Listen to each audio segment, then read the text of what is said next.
countries is what's called coffee cake. Now, every different country makes it a little bit different variation, and each family makes it different too. So I'm going to share with you today our cake version, and my mom used to call this lightning cake. I don't know if it was because it was super quick and easy to make, or if it was light and fluffy. I'm not sure where the lightning cake name came from, but this is what we called it. My kids love it as well, and I hope that you and your family enjoy it as much as we do.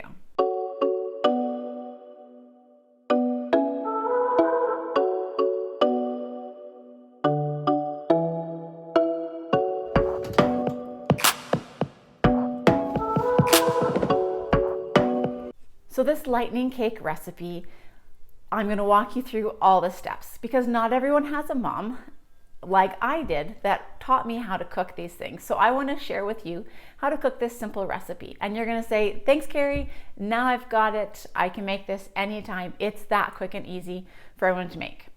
It's Keri here. Welcome to Cooking with Keri. If you're brand new here, I am so excited that you're here. So make sure you hit the subscribe button so you won't miss any of my other videos when they come out. Each week, I use common kitchen and pantry ingredients to make good food for you and your family to enjoy on a budget. We'll be making a simple cake recipe that's easy to make and tastes great. So make sure you hit that subscribe button and click on the little bell so you get notified when my new recipes come out each week.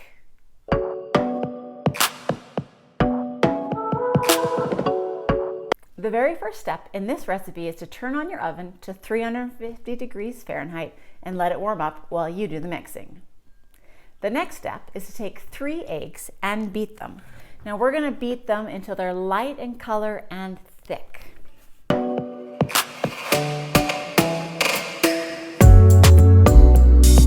Next, we're going to slowly add the dry ingredients. So starting first with 1.5 cups of sugar. Now look at how light and fluffy those eggs are first. Just have to give you a little peek at that first. So we're going to slowly add the white sugar now.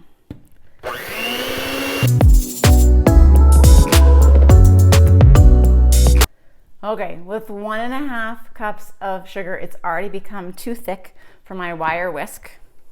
So I'm going to have to upgrade to a little bit bigger. Now Mother's Day is just I guess it's next weekend. I'm really hoping that I get a KitchenAid hand mixer. And yes, I did want a brand name, KitchenAid hand mixer, so that I can not be using this one. I've done a long time with it and I told the kids I didn't need one, but I decided I need a new hand mixer. Next is 1.5 cups of flour, slowly added into the bowl.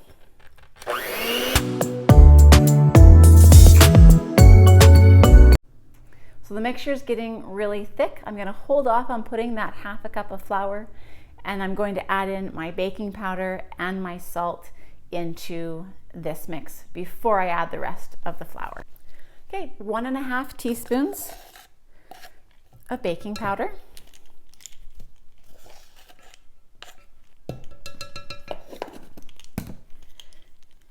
And 1/4 teaspoon of salt.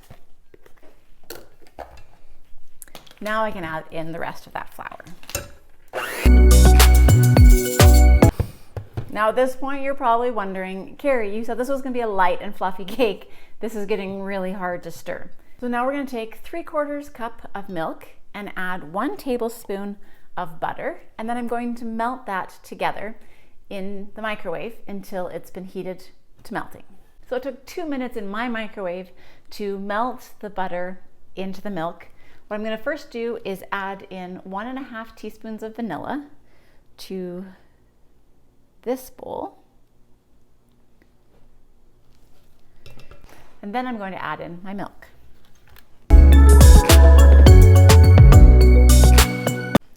Do not use these beaters. Use the regular ones. Okay, so I'm going to put this ingredient into my 9x13 pan and then do the fun topping that goes to this cake. Now I just realized I made a huge mistake.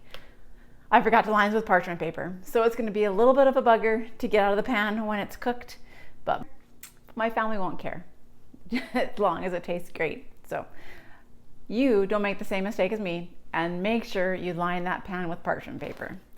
So the next final step in this is what you're going to do is take 1 tablespoon of butter, melt it, and then we're going to drizzle it on top and then sprinkle it with cinnamon and sugar. So we have the 1 tablespoon of melted butter. We're just going to drizzle it on top of the cake. Now, one of the spice jars in my kitchen always is a cinnamon and sugar mixture, and that's so that the kids have that to throw on their toast in the morning or pancakes or waffles, whatever they need the cinnamon and sugar for, but it's always pre-mixed and ready to go. So this is cinnamon and sugar. We're just going to sprinkle it on top, and you can do it as thick or as light as you'd like your topping to be. Mine's probably medium, but I'll show you a close-up before I throw it in the oven. So that's what the cake looks like with the cinnamon and sugar and the butter drizzled on top. And now we're getting ready to put it in the oven. It's heated to 350 degrees. Okay, here we are at 30 minutes. Well, let's see where we're at. So again, toothpick test. Perfect. Came out nice and clean. I think I pulled that too quick, but came out nice and clean. That looks awesome. So the cake took a half an hour to cook and it came out perfect like that. Now I don't know if you can see, you can check out how light and fluffy that looks with a nice little crust of cinnamon sugar on the top side there. And you know what, even without the parchment, it came out pretty good. Not perfect, but pretty good. So parchment paper, don't forget.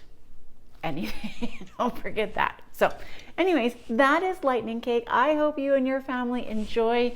Don't forget to hit subscribe and also that little bell so you get notified and won't miss any of my other videos when they come out each week. Thanks for joining my Cooking with Keri. I hope your family enjoys lightning cake as much as mine does.